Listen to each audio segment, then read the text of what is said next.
Tonight, we are going to walk through daily life in a medieval village, slowly and quietly, as if we are moving from one ordinary hour to the next. We will begin outside near dusk, with the lane, the fields, the church bell, and the smoke from low cottages.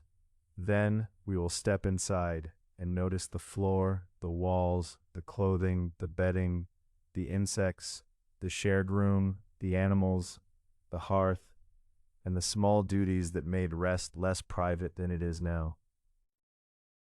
Nothing in this episode needs to be dramatic. We are not looking for battles, kings, or anything especially grand. We are only following the ordinary texture of a night. Rough straw, wool cloth, patched walls, damp air, smoky beams, quiet hunger, early bells, and the slow work waiting in the morning. If you are listening to fall asleep, you do not need to remember every detail. Let the facts pass by gently. Let the village become a soft, dark place in the background. We will keep our pace low and even. After the first part of the journey, the picture will settle into the last embers of a dark hearth, while the narration continues all the way through. So we begin near the end of an ordinary day. Not a famous village, not a battlefield, not a castle courtyard filled with banners. Just a small settlement of houses, gardens, animals, fields, tracks, smoke, damp ground, and tired people. The exact place can remain unnamed. It might be somewhere in England in the 13th or 14th century. It might be a village attached to a manor, with fields divided into long strips, a small church nearby, and a few households that know one another a little too well. By evening, most of the outdoor work has slowed. The light is leaving the fields. The air is cooling, not in a dramatic way, but in the ordinary way that happens when the sun is low and the day has run out of useful brightness. You would not hear engines. You would not hear electric hum.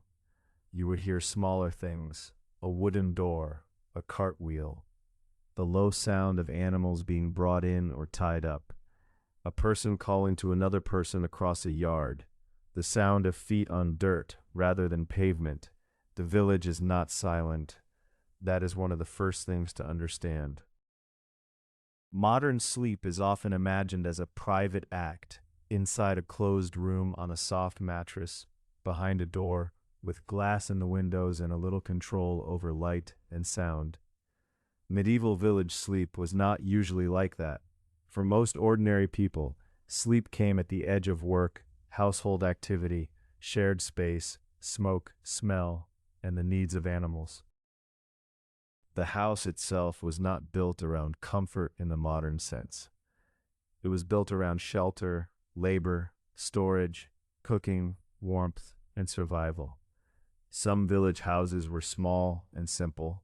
Many were made with timber frames and infill such as wattle and daub, which used woven sticks covered with a mixture that could include mud, straw, and other local materials. Roofs might be thatched. Floors might be compacted earth, sometimes covered with rushes or straw. This does not mean people lived without skill. The houses were practical responses to the materials, money, and climate available. They were made by people who knew how to use wood, clay, straw, fire, and labor. But they were not sealed, quiet, cushioned sleeping machines. Inside, evening was a time of finishing rather than resting. Food might still be prepared. Tools might be put away. Children might be settled. Animals might be checked. A fire might be tended. Someone might still be spinning, mending, cutting, sweeping, or moving things from one place to another. The church shaped the village day as well. Bells, prayers, saints' days, fast days, obligations, and local customs all made time feel different from the numbered clock time most people use now. The day did not end because a phone screen said it was late. It ended because the light had faded, because the fire mattered, because bodies were tired, and because tomorrow would begin early. So, as dusk comes in, imagine standing outside a low cottage and looking at the small details. A wall patched and weathered, smoke finding its way upward. A few hens making quiet movements nearby. The path is uneven. The door is low. The air has the mixed smell of earth, animals, food, wood smoke, damp cloth, and human life. This is where the night begins, and this is where we begin to ask a very simple question. If you were here, in this place, in this ordinary village, would you sleep well? Probably not at first. Not because something terrible must happen, not because every night was full of danger, but because nearly every part of the sleeping environment would feel unfamiliar. The bed, the air, the dark, the noises, the privacy, the temperature, the smells, the duties waiting at morning. For the people who lived here, these things were not unusual. They were part of the texture of life. A person could be tired enough to sleep almost anywhere. Habit can soften many discomforts. But for a modern visitor, the first night in a medieval village would probably be long, light, interrupted, and oddly busy. So we will take the night slowly. We will go from the village lane into the house, then to the bed, then to the smoke, then to the insects, then to the other sleepers, then to the sounds of bells, animals, pots, hunger, dreams, and morning work. Nothing here needs to be rushed. The past is not going anywhere. Before we step fully inside, it is worth lingering outside the door a little longer, because the outside of the medieval house tells us a great deal about the inside. The house is part of a working yard. It is not isolated from labor. There may be a small garden plot, a stack of wood, a pen, a heap of straw, a patch of herbs, a barrel, a broken tool waiting to be mended, or a path worn into the ground by the same feet over many years. Nothing is arranged to be picturesque. It only becomes picturesque later, from a distance, when we are safely away from the mud, the smoke, and the effort. For the people here, the house is useful first. It keeps off rain. It gathers family. It protects food. It holds heat as well as it can. It gives a place to sleep after the body has done what the day required. The village around it is also a kind of sleeping machine, but a rough one. Each household slows at a different pace. One door closes, another stays open. One fire is nearly out, another still burns for cooking. One child is already asleep, another is still being quieted. One animal has settled, another refuses to settle. The lane between houses is dimmer now. In daylight, it may have seemed like a place of work and passage, but at night it becomes a shared border between households. People know who belongs where. They know which sounds are ordinary and which sounds require attention.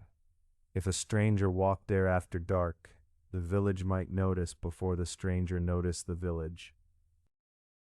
People did not sleep inside private bubbles. They slept inside communities that listened. The household listened to the yard. The yard listened to the lane. The lane listened to the fields and the church. In a small place, sound carried information. A footstep could be recognized. A cough could be familiar. A gate could sound wrong. A dog could decide the whole village needed to know something, even if nothing important had happened. So, the medieval night begins with awareness, not with perfect quiet. The body is tired, but the household remains alert in small ways. The mind knows the stored food, the animals, the tools, the children, the weather, the fire, and the tasks of morning. When we finally duck under the low doorway, we are not leaving the village behind. we are carrying it inside with us. The outside comes in on clothing, shoes, tools, and air. A wool cloak may hold the faint dampness of evening. A linen sleeve may be creased from work. Leather shoes may carry mud from the lane. The lower edge of a garment may brush straw, dust, or rushes near the threshold. Nothing is sealed away completely. The house is shelter, but it is not a clean break from the weather. The walls themselves show this. A timber post may be rubbed smooth where people pass it. A patch of daub may be rougher where it has been repaired. Lime wash, if present, may look uneven in candlelight, catching on every lump and tool mark. Near the floor, the wall may be darker from damp, smoke, feet, and years of ordinary use. The room is not decorated to soothe you. It is textured because it has been lived in. Before we talk about the bed, we have to talk about the house, because in a medieval village, the house and the bed were not as separate as they may seem today. In many ordinary households, the space for sleeping was also connected to the space for working, cooking, storing, eating, and keeping warm. Even where a house had more than one room, privacy was limited. Doors did not divide life into neat modern categories. The household was a working unit, and the building held the work. A modest village house might not contain much furniture. There could be a table or board, stools or benches, a chest, baskets, pots, tools, clothing, and bedding.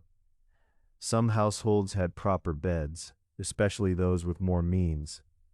Others slept on simpler bedding, such as straw-filled mattresses, pallets, or bedding laid closer to the floor. Straw was useful. It was available. It could be replaced. It could also scratch, flatten, smell, and hold things that moved. The best bed in the house, if there was one, belonged to the people with the highest status within that household. Beds were not just places to sleep. They were possessions. In wealthier settings, they could display status with frames, curtains, mattresses, sheets, blankets, and feather bedding. But that was not the ordinary level of comfort for everyone in a village. For many people, the bed was a practical arrangement, not a personal sanctuary. Imagine stepping inside. The roof is above you, darkening into rafters. The walls hold back the weather, but not completely. The floor may be hard underfoot. The air is lived in. Everything has a purpose, and very little is purely decorative. The wall surface would not have the smooth, painted finish of a modern bedroom. It might be wattle and daub, plaster, lime wash, timber, or some local mixture of practical materials, patched and repatched as needed. In low light, every surface becomes quieter but not smoother. A beam has grain, a peg has an edge, a rough wall has shadows, the floor has shallow dips, where bodies have walked the same line for years. Clothing belongs to this room as much as furniture does. A hood hangs from a peg. A belt lies on a chest.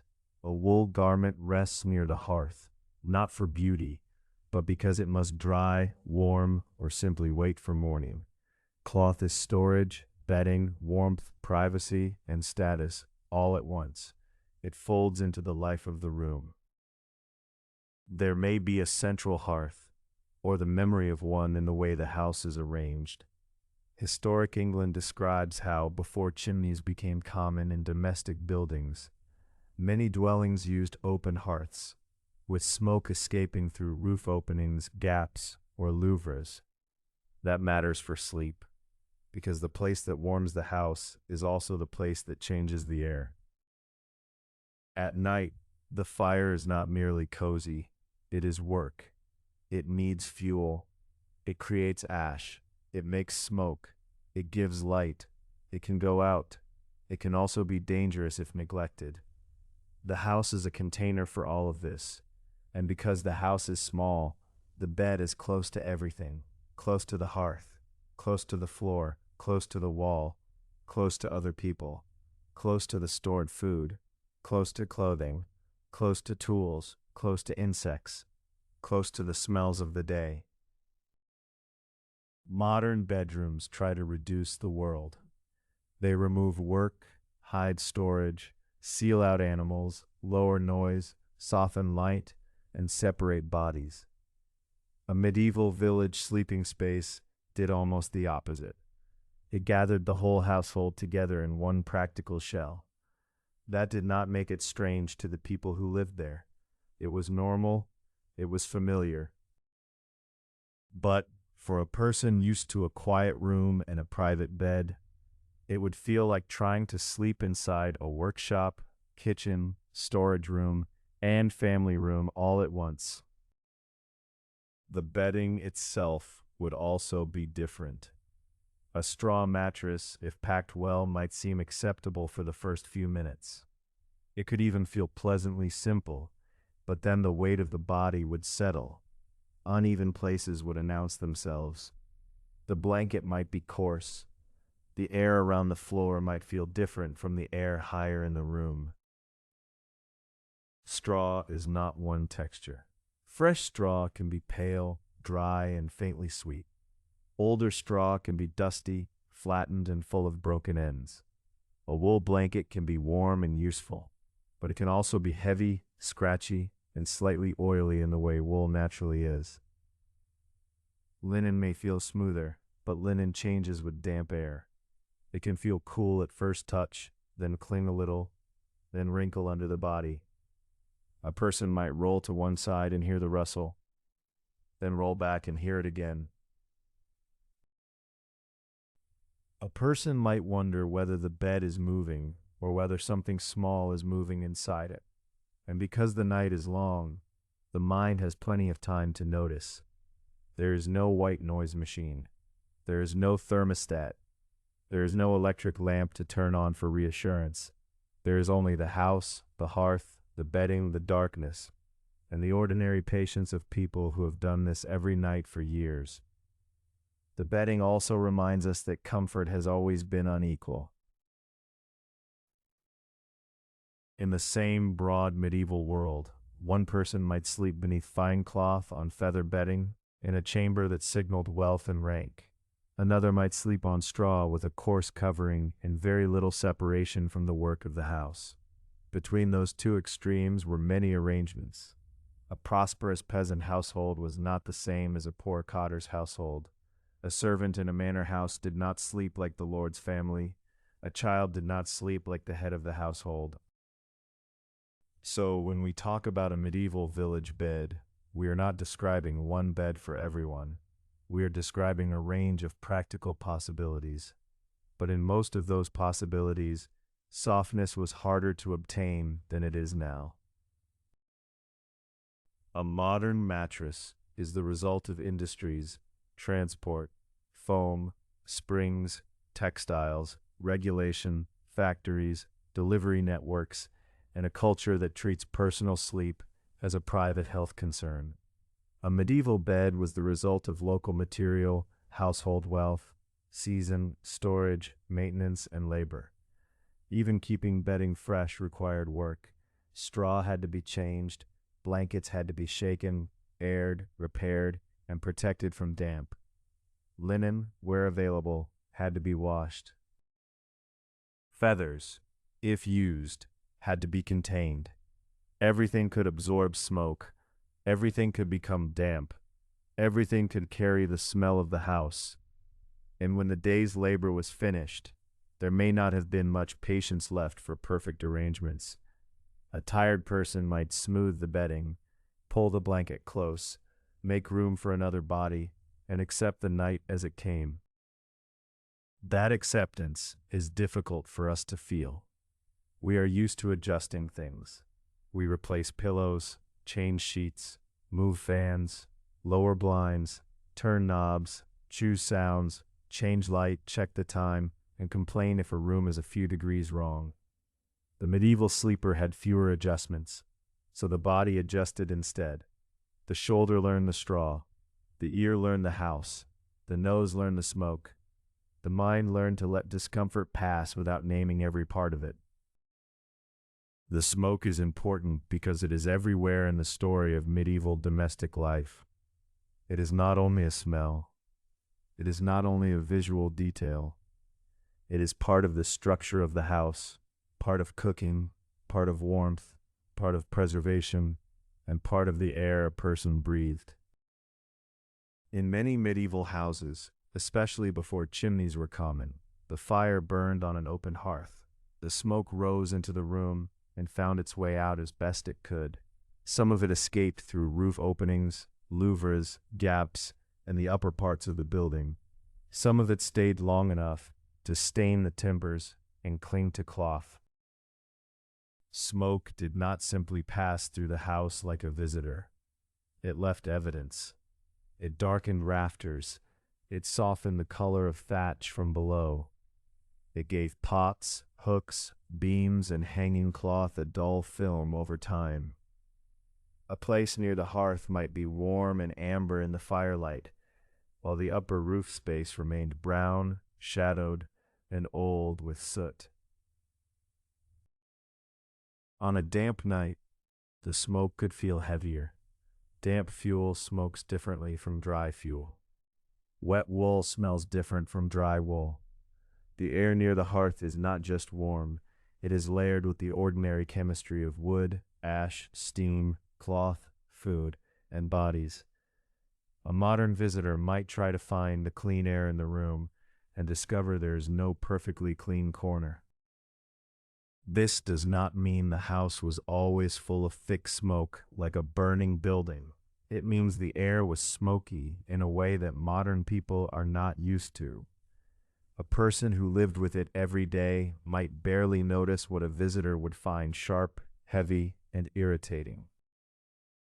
At night, the fire might be banked down, coals might be covered to keep them alive until morning. The glow might be low, but the smell could remain. Smoke could linger in rafters, thatch, clothing, hair, bedding, and the rushes or straw on the floor. If you were trying to fall asleep there, you might first notice the throat, then the eyes, then the nose, not necessarily badly, not like an emergency, just enough to keep the body aware. The central hearth was a great convenience and a great nuisance at the same time. It cooked food, it warmed the house, it dried things, it gave light. It also filled the building with ash, soot, smoke, and risk. Chimneys did develop over time, especially in wealthier buildings, towns, and later domestic architecture. But they were not universal in ordinary medieval cottages. The spread of chimneys was gradual, and class mattered. A person in a modest village house could not assume a clean fireplace and a separate flue carrying smoke neatly away. The air inside the house would also hold other things: steam from cooking, the scent of damp wool, the breath of sleepers, the earthy scent of the floor, the presence of animals nearby, the remains of the day's labor. In medieval thinking, bad smells were often associated with bad health. People did not understand germ theory as we do now, but they did pay attention to air, odor, and corruption. The idea that foul air could harm the body was not foolish within their medical worldview. It was one way of trying to explain why some places and smells seemed unhealthy. For sleep, though, the issue is simpler. The air was not neutral. It had texture. It had memory. It had smoke in it. Imagine lying under a wool blanket while a low fire settles. The room grows darker. The beams above you are hidden in shadow. Somewhere above, smoke stains the roof timbers. You can hear a soft shift in the hearth, a small collapse of ash, a nearly silent movement of ember and fuel. You are tired, but your eyes may sting a little. Your clothing smells like the room. Your bedding smells like the room. The room smells like last night, and the night before, and the night before that. In a modern house, stale air is usually treated as a problem to fix. You open a window, you change a filter, you run a fan. In a medieval village house, air was managed in more limited ways. Openings helped, roof forms helped, smoke bays, louvers, and later chimneys helped, but the fire remained at the center of life. So if you did not sleep well, smoke might be one reason. Not the only reason. One of the ordinary reasons. One of the reasons that would not make a story exciting, but would make a night feel very long. The smoke also changes time. A clean, modern room can feel new each evening. A smoky medieval room carries yesterday into today. It darkens surfaces slowly. It settles into beams. It makes the roof above the hearth into a record of many fires. The house remembers each winter, each meal, each damp day when the fire burned longer, each morning when someone stirred the embers back to life. Historic houses that still show smoke-blackened timbers give us a material trace of this. They remind us that smoke was not a passing inconvenience. It was part of the architecture before chimneys became more common. The upper parts of the room were not just empty air. They were a route for smoke, heat, soot, and smell. Now imagine trying to sleep below that route. You may be below the smoke, but not separate from it. The blanket carries it. The hair carries it. The chest near the wall carries it. The hanging cloth carries it. The house has one scent when the fire is lively, another when the fire is low, and another when morning ash waits to be cleared. The fire also creates small decisions. If it is allowed to die, morning may be harder. If it is kept too lively, the smoke, sparks, and heat may become troublesome. If fuel is scarce, the household must be careful. If the night is damp, the fire matters more. If someone wakes, the state of the hearth may be one of the first things noticed. In that way, the hearth is almost another sleeper in the room. It breathes unevenly. It fades. It needs watching. It gives comfort, but it is never entirely passive. And so the medieval sleeper is not simply lying in darkness. The sleeper lies beside a managed fire, inside managed smoke, under a roof that lets the air escape imperfectly, trusting habit to make all of it normal. Now we can return to the bed. The bed is where discomfort becomes personal. A smoky room is something you are in. A rough floor is something you walk on, but bedding is different. Bedding touches the body. It presses into the shoulder. It warms too much or not enough. It carries smells. It shifts under weight. It reminds you of every small part of yourself that is trying to be still. For an ordinary medieval villager, bedding might include straw, hay, wool, linen if the household could afford it, blankets, skins, or other practical materials. The exact arrangement depended on wealth, region, season, and household. Some people had more than others. Some had much less. Straw was both useful and imperfect. It could be stuffed into a mattress or laid as a pallet. It could be refreshed. It was cheaper than feather bedding. It also had a life of its own. It rustled. It poked. It compressed. It absorbed. It could become dusty. It could also shelter fleas, lice, and bed bugs, especially in places where people, animals, cloth, warmth, and darkness gathered together. We do not need to make this seem dramatic. It is enough to imagine trying to sleep while something itches. Not a great crisis, just an itch, then another, then the question of whether it is only the wool, or the straw, or your skin, or something alive.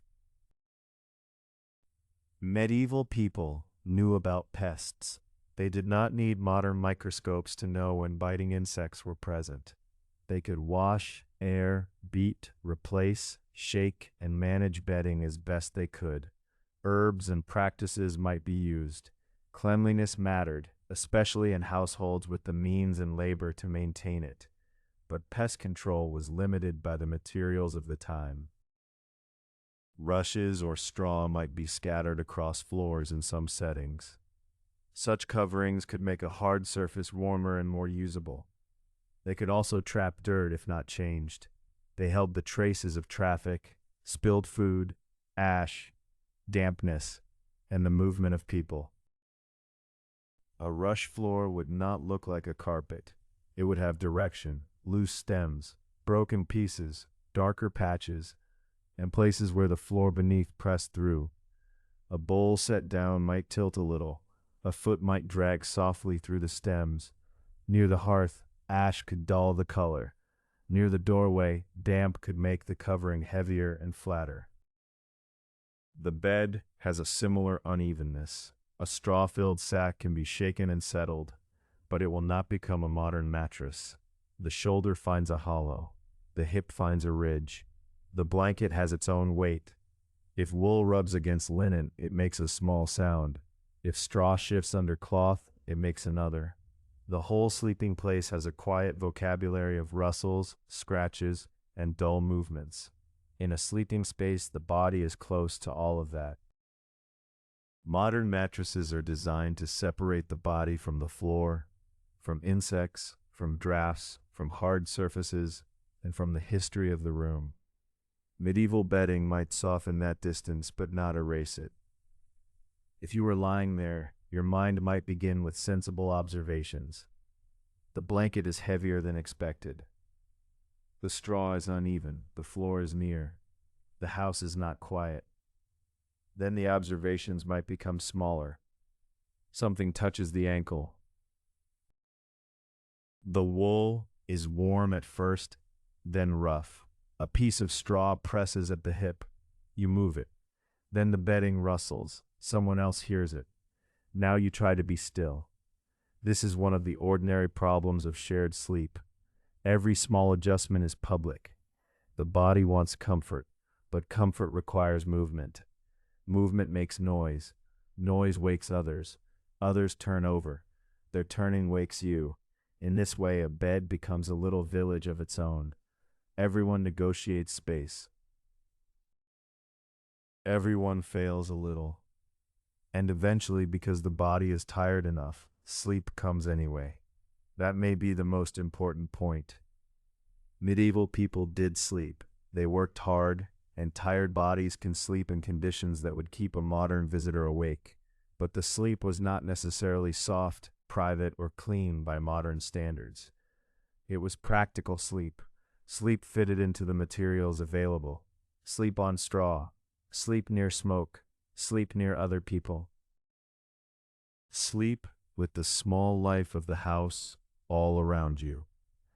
There is also the question of maintenance, which sounds boring because it is boring, and because it is boring, it belongs here. Bedding is not comfortable once and then comfortable forever. It must be kept. Straw must be obtained, dried, replaced, and disposed of. Cloth must be guarded from damp. Blankets must be repaired. A tear in fabric is not a small inconvenience when textiles are costly in labor. Everything soft has value because softness takes work. This makes the bed a household object, not merely a personal one. It is part of the family's resources. It is part of storage. It is part of status. It is part of winter planning. Even when this episode is not about cold, it is also part of the house's smell. A visitor might lie down and notice layers: straw underneath, wool above, smoke around, human closeness nearby, and the faint animal and earth notes that belong to the building. None of these is necessarily overwhelming. In fact, the calmest way to understand them is as accumulation. A medieval sleeping space is accumulated life. One day does not disappear before the next begins. The floor remembers feet, the blanket remembers bodies, the wall remembers smoke, the bed remembers pressure. The house remembers use. That is why even a quiet night can feel full. And if you are trying to sleep, fullness is not always your friend. Sometimes the body wants emptiness, a clear surface, a clean sheet, a sealed window, a door that closes, a bed that belongs only to sleep. But here, sleep belongs to everything else. So you turn over carefully, not because anything terrible is happening, but because you are learning how much the bed contains. The next reason you might not sleep well, or rather the lack of it. Privacy is not the same thing in every period. Modern people often expect a bedroom to belong to one person or one couple. They expect a door. They expect some control over who enters. They expect personal space to be part of rest. In a medieval village house, privacy was more limited, more flexible. The household might include parents, children, older relatives, servants, apprentices, guests, or hired workers, depending on the family and season. Some slept in beds, some on pallets, some on benches or near the hearth, some in loft spaces or corners. In elite households and castles, servants might sleep wherever there was room, while higher status people had better chambers and bedding. In a small village house, the important fact is simple. People were near each other, near enough to hear breathing, near enough to hear coughing, near enough to hear someone turn over, near enough to hear whispers, near enough to know when someone wakes. This closeness was not always negative. Shared sleeping could mean warmth, safety, family, and practical use of limited space. In a world without central heating, a separate private room for everyone was not necessarily desirable or possible. Bodies created warmth. Households worked as groups. The privacy that did exist could be made from materials rather than architecture. A hanging cloth might interrupt the view. A chest might mark a boundary. A cloak might be pulled closer around the body. A curtain, if the household had one, could soften sight without stopping sound. Cloth privacy is thin privacy. It moves when the air moves. It holds smoke. It has folds, seams, repairs, and smells of its own. In the dimness, bodies become outlines under wool and linen. A shoulder turns, a hand pulls a blanket back into place. Someone's sleeve brushes straw. Someone's foot finds the colder edge of the bedding. These are small things, but shared rooms are made of small things. Every person is trying to rest inside the same limited pocket of warmth. But if you were not used to it, it would be difficult. The darkness would not make you alone, it would make you aware of others. There might be a child who cannot settle, an older person with a cough, someone who snores, someone who must get up, someone who returns late from a task, someone who rises before dawn. And everyone knows, even the bed itself might be shared. In many periods and settings, bed sharing was common, especially where bedding was valuable. Sharing a bed did not always have the same meaning it might carry today. It could be practical, economic, or social. For sleep, though, the effect is obvious. A shared bed gives warmth, but it also gives disturbance. If one person moves, another feels it. If one person wakes, another may wake. If one person is restless, no one owns the stillness. This is why medieval sleep should not be imagined as simply worse or better than ours. It was socially different. It happened within a household that was more physically present. Modern loneliness was less available. Modern privacy was less available too. The night also had moral and religious dimensions. The household was expected to behave properly. Prayer might mark the day. The church shaped the calendar. A village did not separate the private self from the religious community in the modern way. So in bed, you might be tired, but you might not be alone with your thoughts. You might be lying beside someone, near someone, under the notice of someone, inside a house where even silence is shared. This shared silence is not necessarily unpleasant. It can even sound comforting from a distance. But if the listener imagines being there, really there, trying to sleep for the first time, the closeness might feel heavy. There is no turning on a lamp to read alone. There is no private bathroom. There is no quiet hallway. There is no door that means the day is finished and the room belongs only to you. There is just the household, settling and unsettled. Someone coughs. Someone shifts. Someone whispers a short answer to a question. The fire settles. The straw moves. The night continues. There is another layer to this closeness, and it is the layer of manners. People who live close together must learn rules, spoken and unspoken. They learn where to put a foot. They learn when to speak. They learn which sounds to ignore. They learn when a cough is just a cough and when it means someone needs help. They learn who gets the best place, who sleeps near the wall, who sleeps near the fire, who sleeps where the draft is worst, and who must make do. The household is a little order of rank. Age matters, marriage matters, gender matters, service matters. The ownership of the bed matters. Even rest has a hierarchy. This is visible in elite households, where better chambers and better bedding belong to higher status people. But even in humbler settings, people made distinctions. The best covering, the driest corner, the safest place for a child, the spot that does not catch the drip from the roof, the place closest to warmth or farthest from smoke, all of these could matter. If you came into such a house as a visitor, you would not automatically know the map. You would not know which place was polite to take.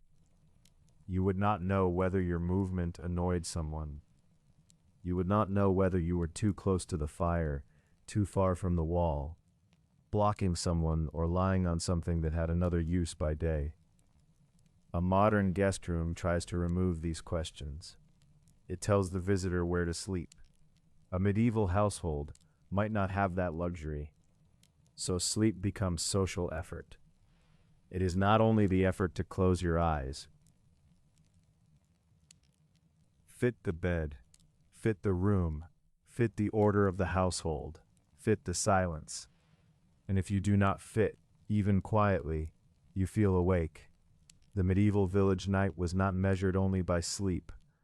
It was also measured by religion, custom, labor, and sound. The church stood near the center of village life, sometimes physically, often socially. Its bells could mark time, call people, announce services, warn, mourn, or remind. The exact pattern varied by place and period, but the church was not simply a building visited on Sunday. It was woven into ordinary life. For a sleeper, bells matter because bells enter the body. You may not choose to hear them. You hear them anyway. A bell does not need to be loud by modern urban standards to be effective in a small village where sound travels through dark air. It interrupts. It names a time. It tells the household that something outside the bed still exists. Weather changes the bell. On a still night, it may seem closer. In mist or damp air, it may feel heavier and rounder. In wind, it may arrive unevenly, one note clear, and the next one thinned by movement over roofs, trees, lanes, and fields. The church is not only a view from the village, it is part of the sound texture of sleep. If you wake after hearing it, the room is not empty. The wall is a faint plane of shadow. A beam above you is darker than the dark around it. A chest is a low shape. Cloth hangs without color. The hearth may show only ash, or a dull ember, or nothing at all. Darkness reduces detail, but it also makes the few remaining details feel larger. In monastic settings, the night was structured by offices of prayer. In village life, ordinary lay people did not follow a monk's full schedule, but religious time still shaped waking and sleeping. Prayers before bed, saints' days, fasting rules, church attendance, and parish obligations all formed part of the mental world. There has been much discussion about pre-industrial sleep, especially the idea of a first sleep and a second sleep. Some historians have argued that people in earlier periods often slept in two main phases, waking in the middle of the night. More recent scholarship has urged caution, noting that the evidence is varied and does not prove one universal pattern for everyone. So for our quiet village, it is better to say this: sleep could be broken, sleep could be interrupted. Some people may have experienced long nights in segments. Others may simply have woken because of noise, cold, animals, children, discomfort, illness, prayer, work, fear, or the bladder. That is enough. We do not need a grand theory to explain why someone might wake in the middle of a medieval night. The room itself explains much of it. The bed explains some. The bells explain some. Imagine waking in the dark. You do not know the time by a glowing screen. You know only that the fire is lower. The air has changed. Someone nearby is breathing steadily. Someone else is not. The village outside is quieter than before, but not silent. There may be a bell, there may be a dog, there may be movement from an animal. There may be a person stepping outside. There may be the simple need to use a pot or go to a yard. Night waking in this world is practical and inconvenient. It has no gentle electric light to soften it. A candle costs something. Firelight requires care. Darkness is not a decoration. It is the normal condition of the hours between dusk and dawn. For people used to darkness, this was manageable. The eyes adjusted. Memory guided hands. The house was familiar. But the darkness still changed the house. It made corners uncertain. It made sound more important. It made every object something known by touch as much as sight. If you woke and could not settle, you might pray. You might listen. You might think of work. You might consider dreams, which held meaning for many people in medieval and early modern cultures, though interpretations varied widely. You might also simply lie there and wait. Waiting is a large part of old nights, waiting for the body to sleep again, waiting for the fire to hold, waiting for a sound to repeat or not repeat, waiting for morning, though morning means work. So the medieval village night is not one smooth block of rest. It is a series of small negotiations with the house, with the body, with the church, with darkness, with time, and eventually, after enough waiting, the sleeper returns to sleep, or does not. Either way, the village continues. The brokenness of the night also reminds us not to make the past too tidy. It is tempting to imagine medieval people following a single pattern. Sleep, wake, pray, sleep again. It is also tempting to imagine the opposite. Everyone collapsed from exhaustion and slept through anything. Real life was more mixed. A household with a sick child had one kind of night. A household after a wedding feast had another. A household during harvest had another. A widow sleeping lightly because of worry had another. A servant responsible for early work had another. A young person with a full belly and a long day behind them might sleep deeply, while someone older lay awake beside the same hearth. There is no one medieval sleeper. There are many. This helps our script stay honest. The subject is not a claim that everyone slept badly every night. The subject is that the environment offered many opportunities for sleep to break. The bell might wake one person and not another. The dog might wake the mother, but not the child. The fire might worry the person responsible for it, while everyone else sleeps. The same sound can be background for one body and interruption for another. And if a person did wake, the darkness gave them very little to do that did not require effort. They could pray quietly. They could think. They could listen. They could shift. They could tend to a need. But there was no easy entertainment, no private distraction, no glowing device to dissolve the hour. The old night asked people to wait inside themselves. For some, that may have been peaceful. For others, it may have been heavy. For our listener, it can remain simple. A room breathing slowly.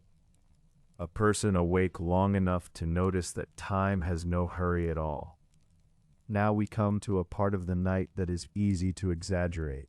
Smell. Modern stories often treat medieval people as if they were simply filthy and unaware. That is not accurate. People in the Middle Ages washed. They used basins, ewers, cloths, tubs when available, public baths in some places, and soap.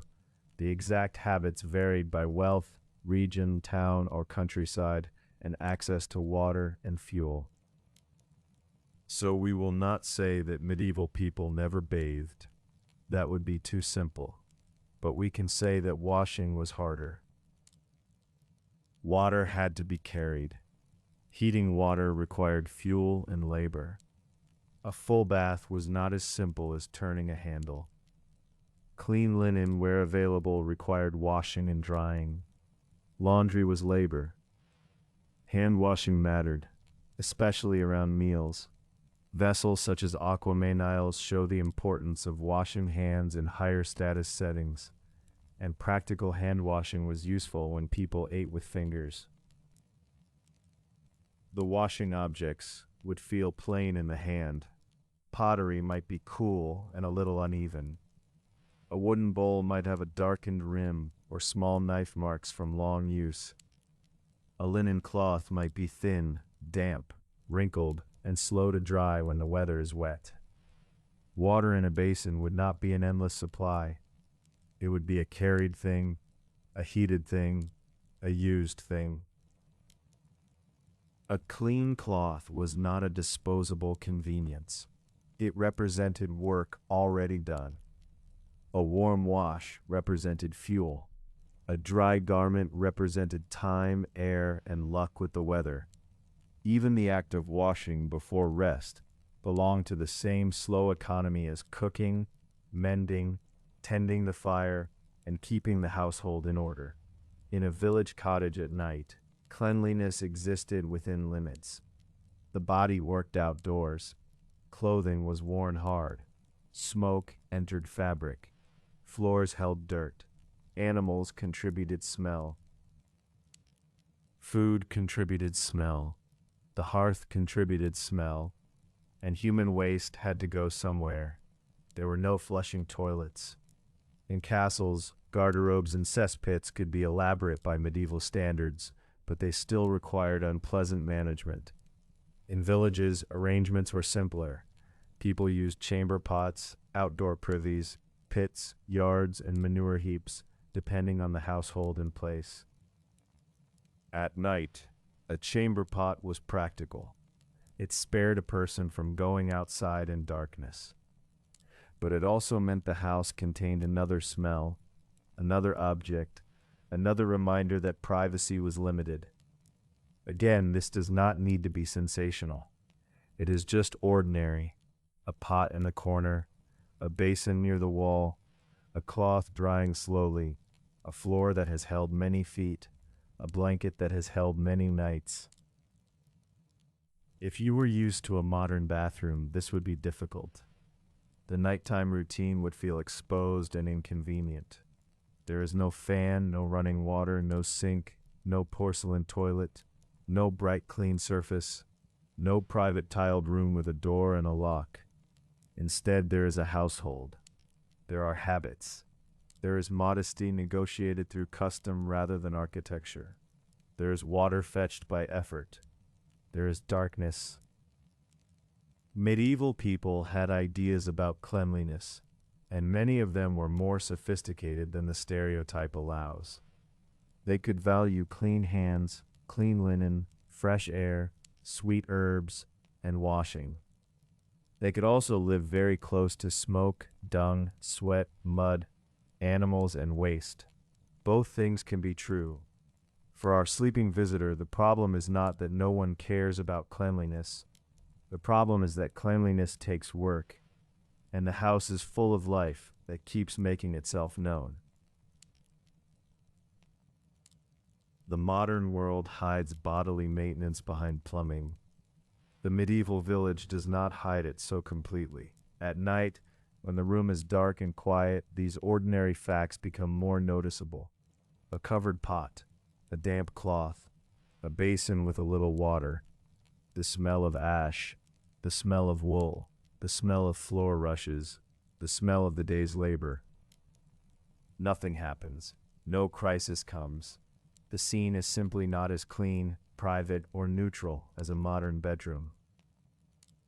And sometimes that is enough to keep a person awake. The most accurate picture is not a picture of total neglect. It is a picture of friction. Cleanliness required friction.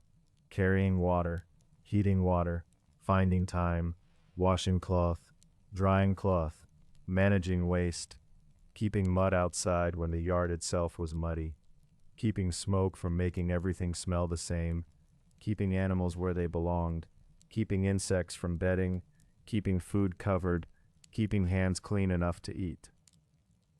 Each small act had a cost. A basin of water was not free in the way tap water feels free. A warm wash was not instant. A clean cloth represented work. A sweet-smelling room represented work. And after a day of work, a household still had to decide which work mattered most. This is why hygiene in the medieval village should be described with balance. People were not foolish. They knew when something stank. They knew that fresh water was better than foul water.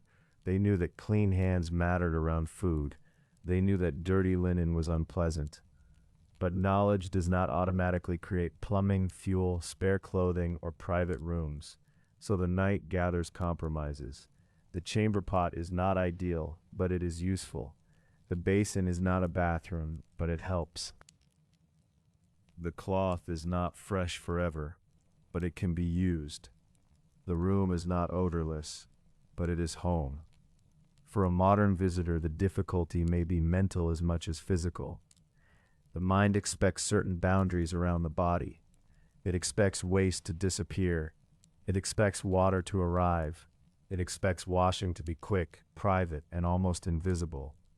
Here, the body's needs remain visible, not constantly, not theatrically, just visibly enough. And when the room is dark and everyone is trying to be quiet, even practical things can feel louder. A pot moved carefully, water poured softly, a floorboard or threshold creaking, a whispered apology, then stillness again. The village is not only a place for people, it is also a place for animals. Chickens, pigs, dogs, cats, cattle, sheep, horses, geese, and other animals may be present depending on the household, region, and wealth. Some animals are in yards, some are in barns. Some are near enough to hear. In some house forms and rural traditions, animals could be kept very close to the dwelling or under the same roof in divided spaces. For the household, this made sense.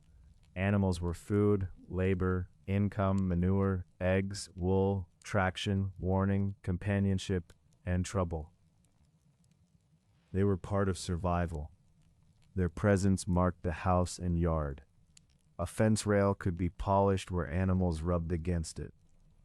Mud near a pen could dry in ridges or stay soft after rain. Straw in an animal area had a different life from straw meant for bedding. A gate latch might be dark where hands touched it every day.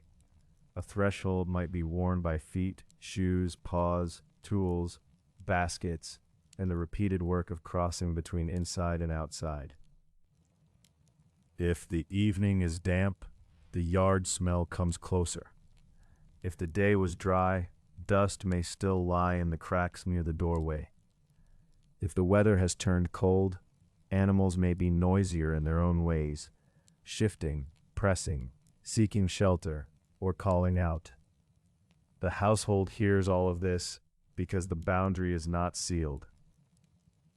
The University of Bristol's research into medieval peasant diet and animal management reminds us that ordinary food and household economy were closely linked to animals. Livestock were not abstract.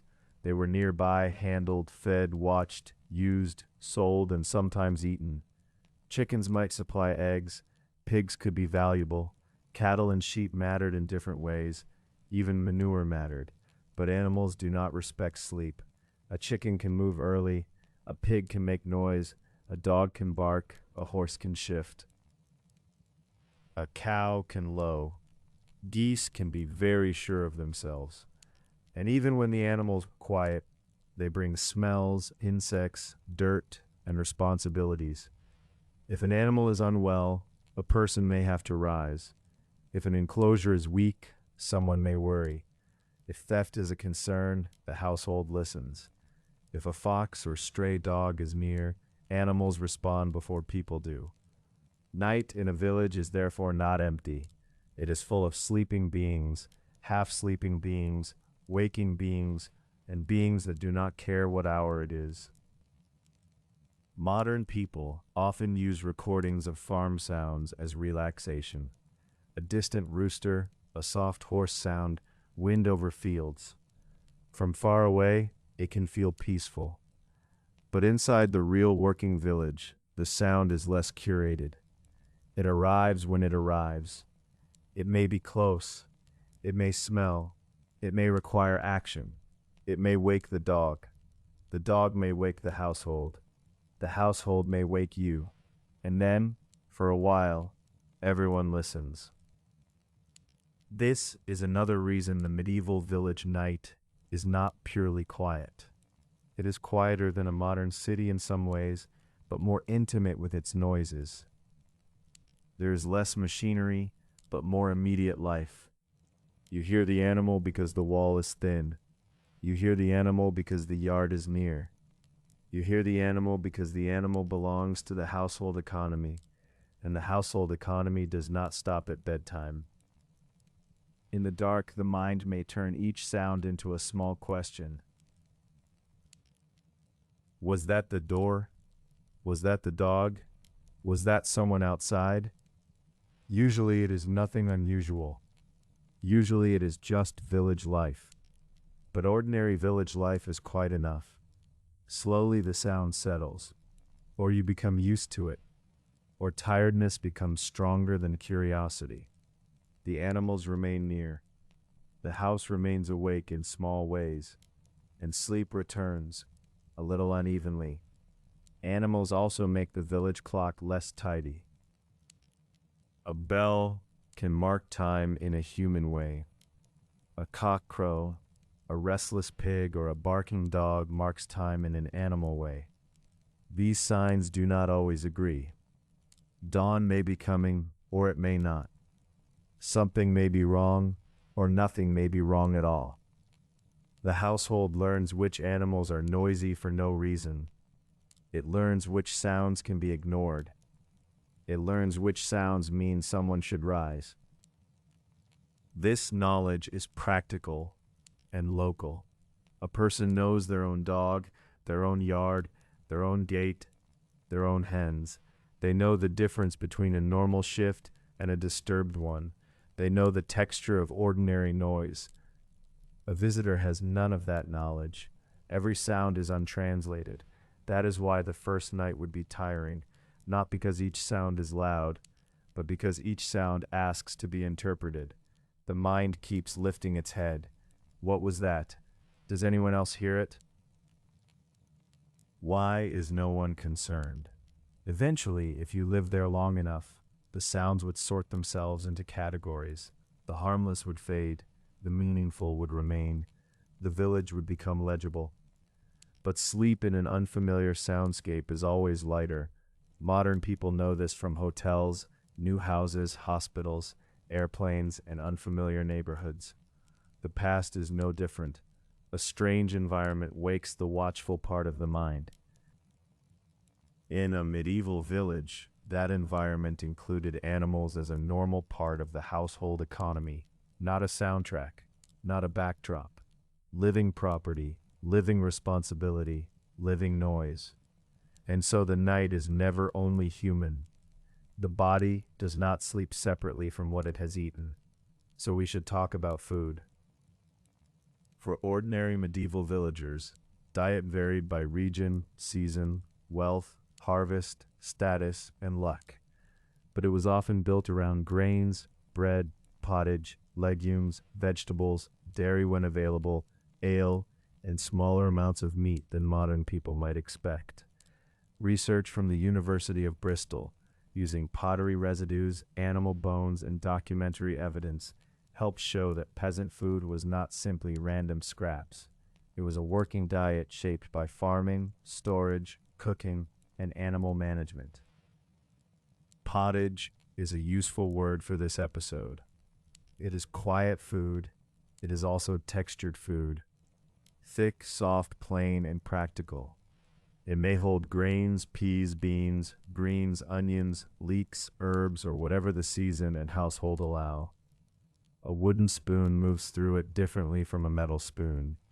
A pottery bowl holds heat in a heavy, simple way. Bread may be coarse, dark, uneven, and firm enough to make the jaw notice it. The table or board is not a polished dining scene. It is a work surface. It may have knife marks, crumbs, flour dust, a cup ring, or a darker place where damp has touched the wood. The pot over the fire may be blackened by use. The breadboard may smell faintly of grain and smoke. Supper leaves traces even after everyone has stopped eating. A pot over the fire, grain, beans, peas, greens, whatever can be stretched, whatever the season allows. It could be plain. It could be nourishing. It could also become repetitive. Bread, ale, and pottage form the dependable center of many diets, though the quality of bread and strength of ale differed. At night, a stomach might be full, but not comfortably full, or it might be not quite full enough. Hunger is a simple sleep disturbance. So is heaviness. So is thirst. So is a meal of coarse bread and ale after a day of labor. We should not imagine every medieval person as starving all the time. That is too crude. There were good harvests and bad harvests, better households and poorer ones, feast days and lean days. But food security was more fragile than in the modern grocery store world. Weather, rent, labor obligations, animal disease, war, taxation, and harvest failure could all press on the table. Even in ordinary times, food took work. Grain had to be grown, milled, baked, boiled, stored, and protected. Animals had to be managed. Fuel had to be gathered or purchased. Cooking took time. There was no refrigerator humming in a corner quietly preserving tomorrow. So the night's rest carried the memory of food work. The pot, the bread, the ale, the stored grain, the fear of waste, the need to begin again tomorrow. If you woke in the night, you might feel the body's practical complaints. Too much smoke in the throat, too little water. A stomach still working through supper, a faint hunger that will wait until morning, but not politely. The household may also have food nearby. Stored grain, bread, cheese, ale, or other supplies could be close enough to smell or worry over. Food attracted animals and pests. Food was wealth. Food was labor turned into survival. In a modern bedroom, food is usually elsewhere. In a medieval house, the distance is shorter. The body sleeping and the food stored for the household belong to the same room, or nearly the same room. This closeness makes sleep practical again. You do not float away from the day.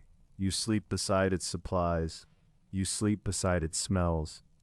You sleep beside the question of whether there is enough. And this too is quietly uncomfortable, not dramatic, just persistent. Like a pot left near the embers, like bread wrapped and saved, like ale in a vessel. Food also gives the night its little sounds, the covered pot, the settling loaf, the cup placed down carefully, the quiet movement of someone taking a drink, the small concern that a mouse may have found something. In a household where supplies matter, food is not background. It is watched.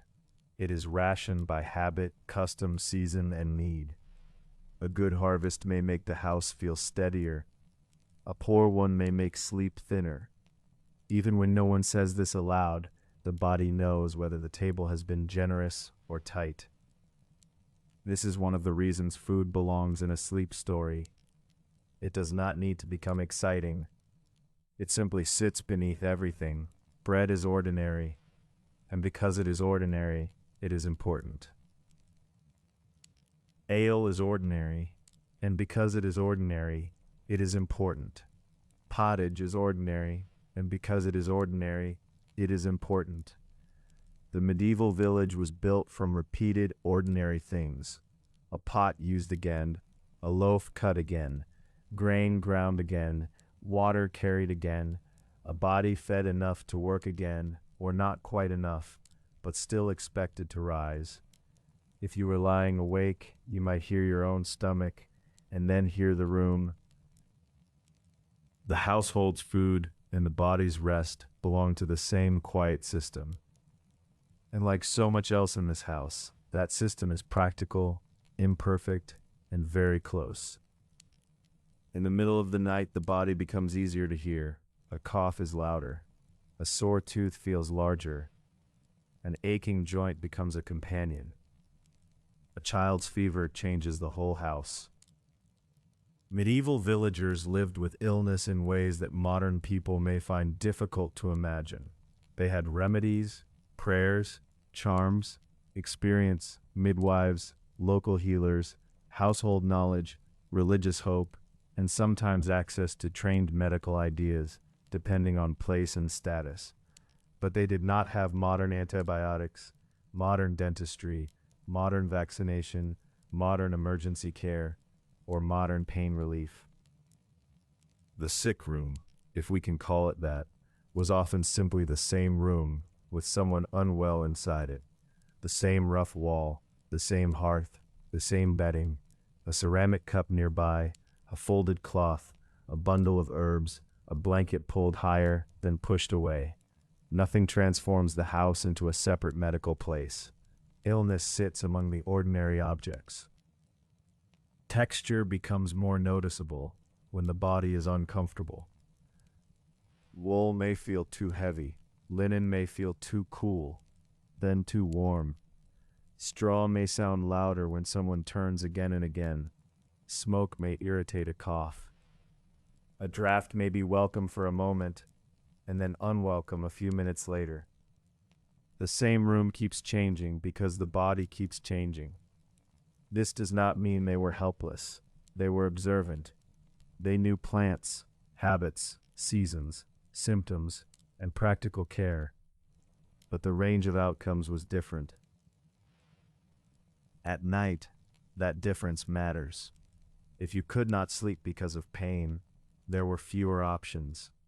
If a child could not sleep because of fever, the household waited. If someone coughed through the night, everyone heard.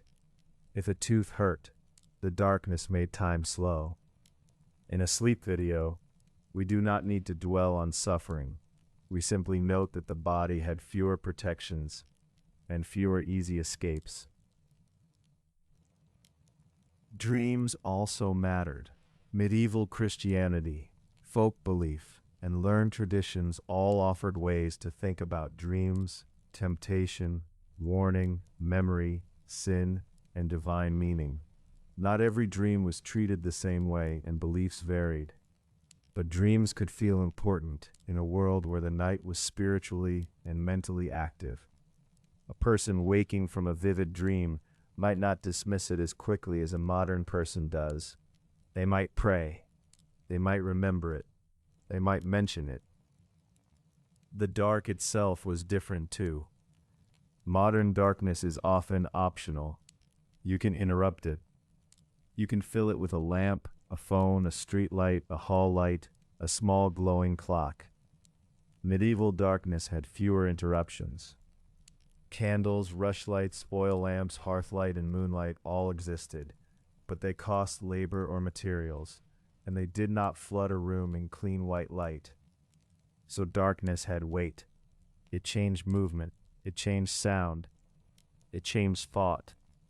It made known things less known. A stool near the wall, a pot near the bed, a latch, a step, a sleeping person. All of these had to be remembered by the body. If you woke frightened from a dream, the room would not quickly explain itself. It would remain dark. Familiar to the villager, perhaps, but to a visitor, it would be full of shapes. And yet, most nights were ordinary. The dream faded. The cough quieted. The child settled. The ember held. The dog stopped listening. The mind returned to the weight of the blanket and the scratch of the straw. In the end, medieval sleep was not only physical, it was social, religious, practical, and imaginative. A person slept with the household, with the church, with the animals, with the food stores, with the day's work, and with the unseen meanings of the night. That is a lot to take to bed. No wonder sleep might be broken. No wonder a person might wake. No wonder morning could arrive before rest felt complete. We can also think about how little separation there was between care and rest. Today, illness is often moved into special rooms, clinics, pharmacies, hospitals, and private spaces. In a medieval village household, care usually remained close to the bed, the hearth, the family, the neighbors, and the church. A remedy might be prepared nearby, a prayer might be said nearby, a child might be watched nearby, a person in pain might lie only a few feet from everyone else trying to sleep. That closeness could be comforting. It could also be exhausting. If someone was unwell, the whole room might become lighter in its sleep. People listened differently. A cough might be counted without anyone meaning to count it. A restless child might pull the household into the same long hour. A whispered instruction might wake someone who had only just drifted off. The body in this world was never completely private. Its aches had an audience. Its sleep depended on the sleep of others. And yet this also meant that care was not abstract. It was immediate. Someone could stir the fire. Someone could fetch water. Someone could hold a child. Someone could remember a remedy. Someone could pray. So the night held both vulnerability and attention. That is a quiet balance, not dramatic, not sentimental, just a household trying to make it through the dark with the knowledge and materials it had. It does not ask whether the night was restful. It simply arrives. Light begins to find the roofline. The room changes color. The fire needs attention. Animals need attention. Food needs attention. Work needs attention. The household begins to move because the day requires it. The first light reveals surfaces that darkness had flattened. The rough wall becomes uneven again. Rushes show their stems and broken ends. The hearth ash looks pale and soft. A wooden stool has a hard edge. A blanket has folds, lint, straw, and the dull texture of wool that has done its work through the night. Clothing returns to the body, not as costume, but as labor. Linen close to the skin, wool over it, a belt tightened, shoes found pulled on, tied or adjusted, a hood, cap, or cloak chosen because the morning air is cool, wet, windy, or uncertain. The fabric may not feel fresh, it may feel smoky and familiar and necessary.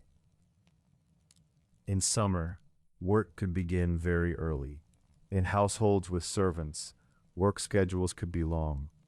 English heritage notes that lowlier castle servants might begin early and continue late, with limited days off, though castle service is not the same as peasant village life.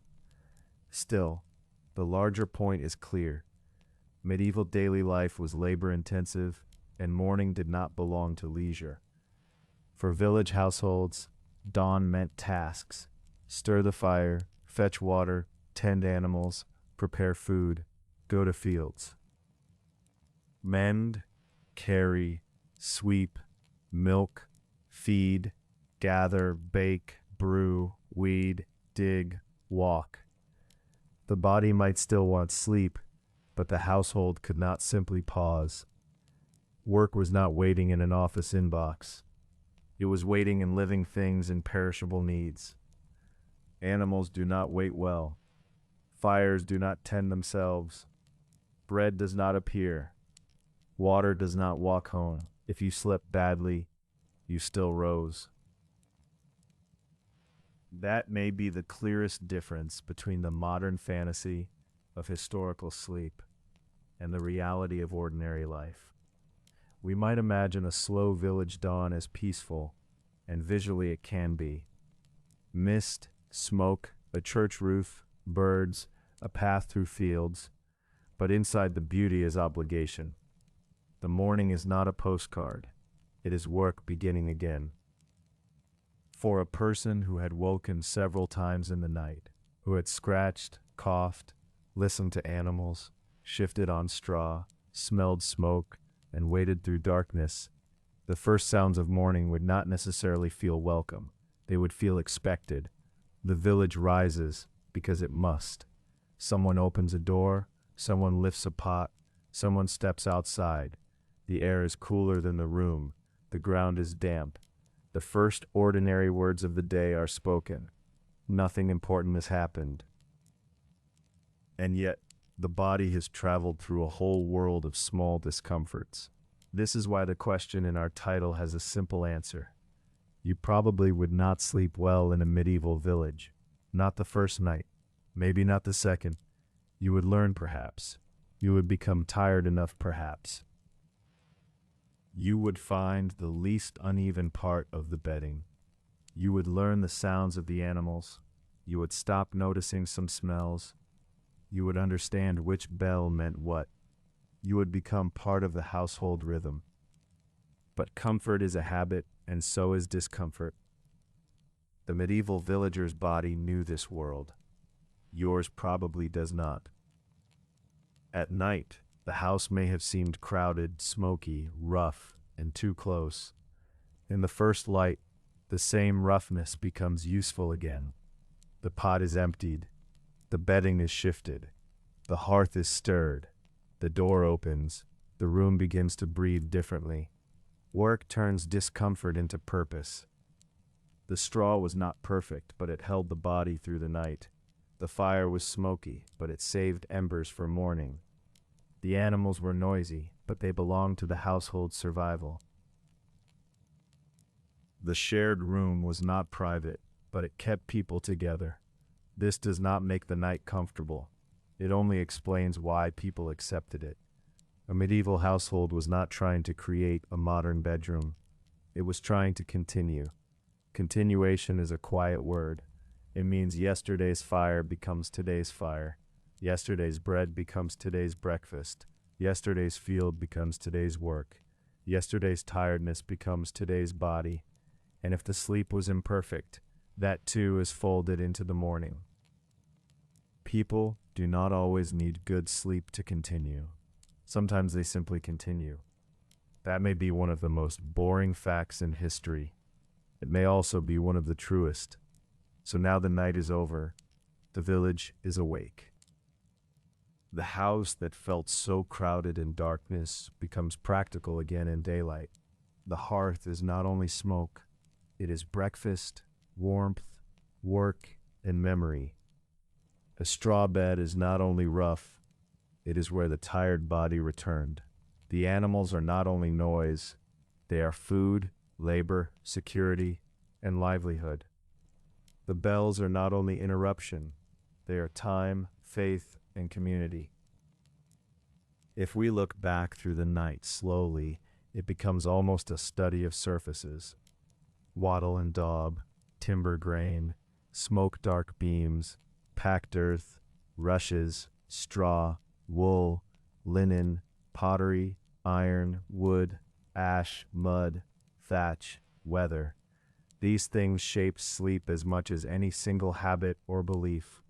They made the night close, textured, smoky, damp, warm in places, cold in others, and full of small reminders that a house was a working shelter. The clothing was part of sleep as well.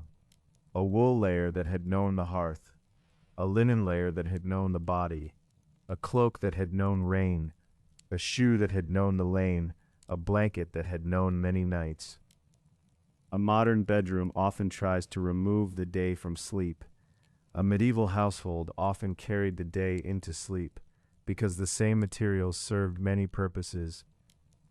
It is easy to look at medieval life and see only discomfort.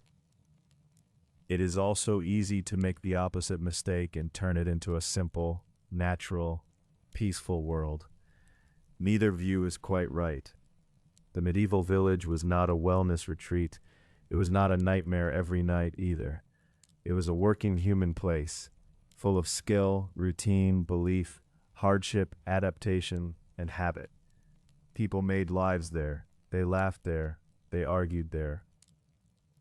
They cooked, washed, repaired, prayed, traded, rested, raised children, tended animals, borrowed tools, attended church, watched weather, and slept as best they could. Sleep was part of all of that, not separate from life, not sealed away, not perfectly quiet, not perfectly dark in the poetic sense, just dark, just smoky, just shared, just close to the floor, just close to the body. The modern bed hides the labor of comfort. The medieval bed revealed it. To sleep well, you needed tiredness, habit, warmth, luck, and a willingness to ignore quite a lot.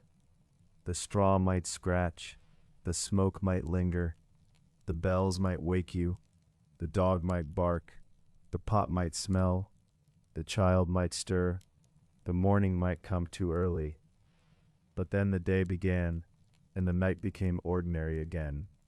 For us, looking back, it can feel strange. For them, living forward, it was simply home, and perhaps that is the quietest fact of all. Most of history was not lived as history.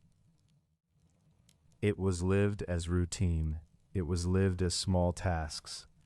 It was lived as a tired person turning over in the dark, trying not to wake someone else, hoping the itch would stop, hoping the fire would last, hoping morning would not come too soon. And then morning came, as it always does, slowly, without hurry, over the village, over the thatch, over the fields, over the house, over the bed, and over everyone who slept or tried to sleep through one more ordinary medieval night. Before we leave, let us place the whole night back in order, very gently. Dusk came first, with the village still full of work. Then the house gathered people, tools, food, smoke, bedding, and animals into one useful shelter. The bed waited there, not as a private cloud of comfort, but as a practical place made from the household's materials. The hearth gave warmth and food, while smoke moved through the room and into everything that could hold a smell. The straw softened the floor, but not completely. The insects, if they were there, did not need to be many to be remembered. The household settled close together, with all the small negotiations of rank, family, need, and habit. The church, the yard, the animals, the body, and the dark, all had their own ways of interrupting sleep. Washing was possible, but never effortless. Food was present, valuable, and always connected to tomorrow. Illness and dreams could make the night feel longer. Morning came whether rest was complete or not. And then the work began again. There is no need to force a lesson from this. The village does not need one. It only needs to be understood slowly. If you would not sleep well there, it is not because medieval people failed at sleep.